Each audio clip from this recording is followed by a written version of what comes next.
মনে মনে করলি রে বাপ, তোর মনে নাই আমার বাপ, তুই কেমনে বুঝবি সেই আমার আর তো রাত।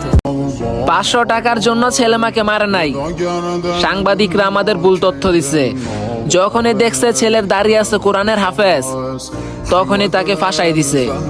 আর আমরা ওই ভিডিওগুলো যেরকম ভাইরাল করছি, এই ভিডিওটা শেয়ার করে দিয়ে সবার কাছে পৌঁছাই দেই, ছেলে মাকে মারে নাই।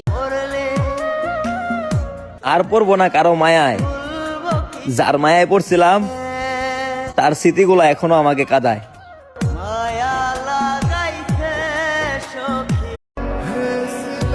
এখন আর কোনো স্বপ্ন দেখি না, শুধু চাই ফ্যামিলির মুখে একটু হাসি।